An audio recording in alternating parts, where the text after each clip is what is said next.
Hello there, rascals. How you doing today? Just thought I'd give you a quickie update on the Steve-O grafting shack here.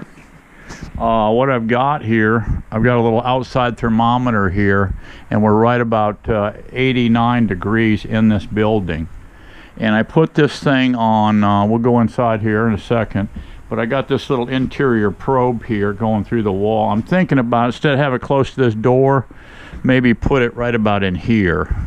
You can see this thing, these walls. I decided not to put quarter plywood on here. I got down to looking at the price of that stuff, and for what I'm doing, this is, you know, this is all I need. I mean, we did the door up here. Very simple door out of, what is it, 3x1 stuff. Put the half-inch plywood gussets on all four corners. We foamed the door. Nothing's taped yet, as you can see. And I don't even know if I will tape it. There is a little gap on this door right here, as you can see. Put regular door hinges on it. There's a slight gap in here. This is just laid on top of this other one, as you can see here. I don't know if I'll even do anything with that. I was thinking about getting some of that silver tape and run down through there. You know, I mean, if you throw something against the wall, obviously you're going through the wall. But with a little bit of, I'm the only bull in this china shop, so it shouldn't be too bad. Right now we're running 84.7, and she just kicked in. She's cycling. I've got it on 79. I have not insulated this wall here. You've got 4 inches of airspace between here and the metal on the outside of the building. So I hung a light there. I did run two beams here. This is not fastened at all. This roof is just sitting on there. What I've got is a place to store some lumber up there, because what I've got is the foam sheet. I didn't cut the sheet at all. I just threw the 4x8 sheet up there of the foam of this polypro. And I bought the half-inch. This is the half-inch. They had it in 3/8 too. Yeah, I just got the half-inch, and that's all there is to it, guys. A very simple little box. It is very comfortable in here. I got it set at 79, but I'll probably run it to 80. But it's showing us 83 here with the door open. And you're almost 87 here on this outside room temperature. I came in here earlier and flipped this on, and this door was open, and I was already up to 90 degrees in this building. So this thing's going to work out perfect. I did a graft yesterday, and this works out good. I got a little space here, as you can see. I've got a little daylight right in there. I can run a piece of foam up. I think I'll seal that up. And I had a little daylight right there, and it just worked out fine. I shoved this. It's not even put in there with any fasteners yet. A lot of this, like the door, I use liquid nail on it. You just go liquid nail, stick it up there, and within 30 seconds, that stuff kicks. That stuff is good stuff here. Gorilla, heavy duty. Yeah, holds in 30 seconds. So that's that. I've got to get in here and organize. I've got to get out here and organize. As you can see, this whole place is a bombing range. I'm going to put a piece of plywood in there and just completely seal off that window. I don't even need it. That'll give me more room for shelving. I've got to get all these, because when I come in here and grab frames, I want to build nooks and stuff. I don't want to be wrestling through this bombed out mess. I'm going to put shelving in here. All the spare frames are going in here, and I like to do it that way. You know, when you're making up nooks, you get a box, keep an empty box out. If you throw these frames in these boxes out here and just throw them in a stockpile, you know, what you're going to have there is a nest for mice, for bull ants and everything. But if you keep open boxes It's not bad. If you happen to open a box out there and you got a nest of bull ants, no big deal. I come in, I grab this torch right here, and I do a cook down. So anyway, I want to get this done here so everything's efficient. You can come in here, grab your material, and get it in a box. Martin, there's your little nook in here. I put it in out of the weather.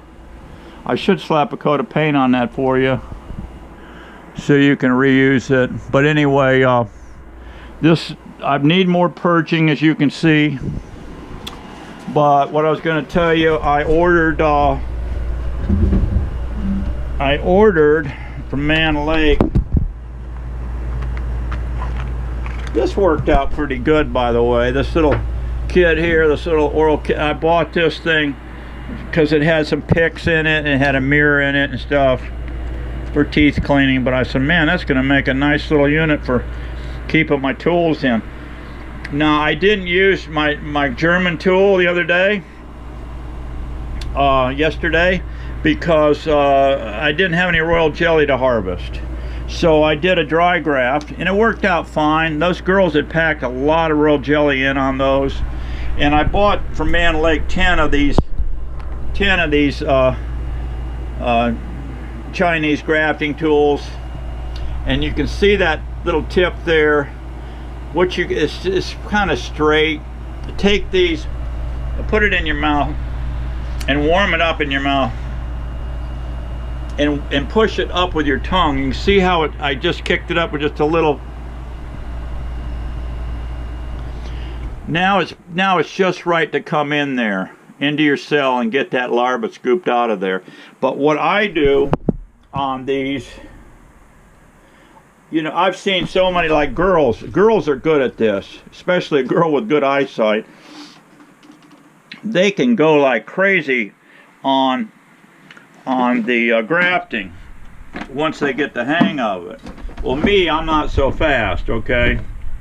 This little deal worked out good here with this little pick nails here I got. And this block, that worked, because you can slide this back and forth here and drop it whatever angle you want. But what I was going to tell you is what I find helpful for me to get my tool in there and scoop that graft. I look over, get my binos on, and I come in here and I start looking at the bottom at the really small, I want very small larva, like just hatched. And if he's down here, I look down here first.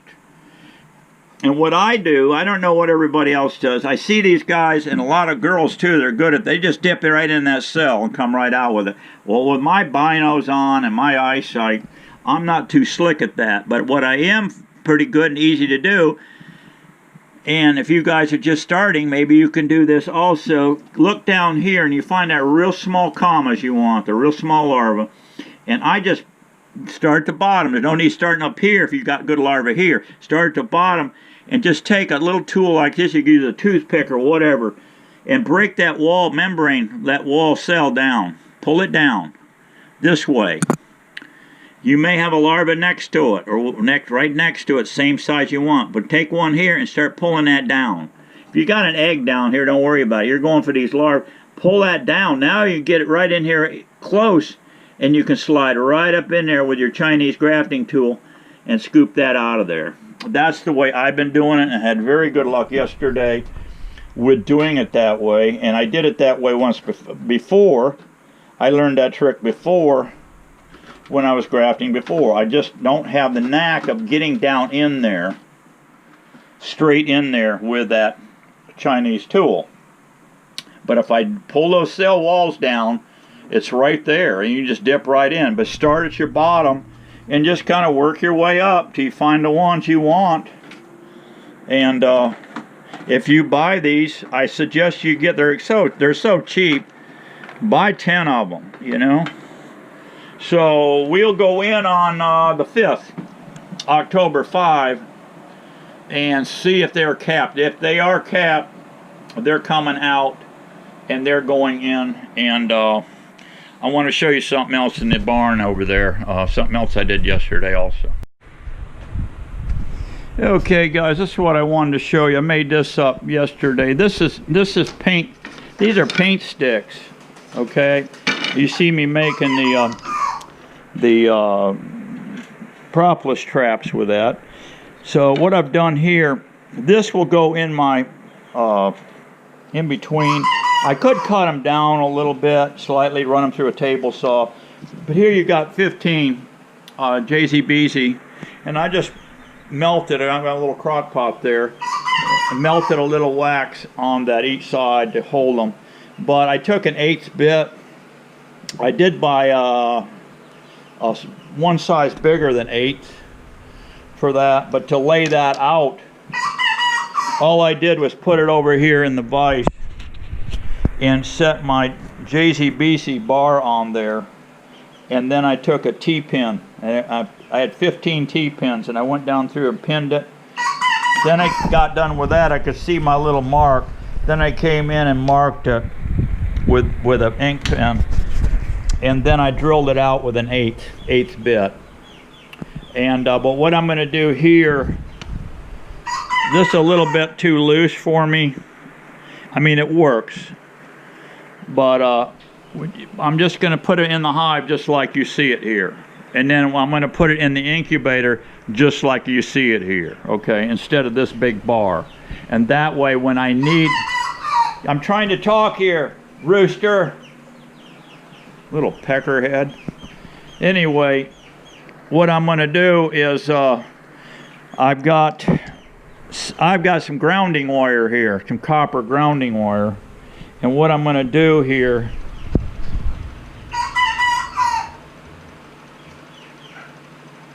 is create a I'm going to make a rivet. I got a little brass washer here that'll slide right over that grounding wire, and it says here that these are number 85 flat washers. It says here that they're number 85s. Anyway, they slides over that grounding wire. I'll put this in a vise and take my ball peen and peen that down to where I flare it out.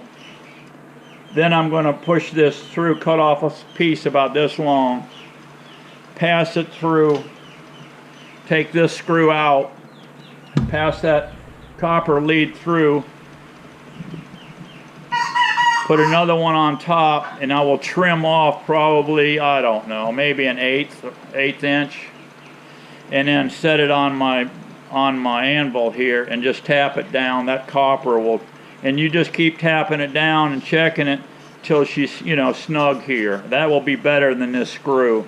But if you do a screw like this, just make sure the screw moves with it. As you can see, you can bring it all the way out, but if you do it, go turn it clockwise so it tightens each time. But I can see this is going to be sloppy. I don't like it. And but this should work fine. I mean, you don't need to buy a JZ. You don't need to be buying these things here for, I don't know, $275 or whatever they run. You can make these, but I suggest, even with that bar, put some wax on there to hold them. Nothing would be worse than you go through all this grafting problems and you have one of them fall out on you. All right, that's a little trick for today. Thought I'd give you an update on the grafting room. That thing's going to work slick. I don't care if it gets 150 in that building. I'm going to try to keep that room around running about 80-ish.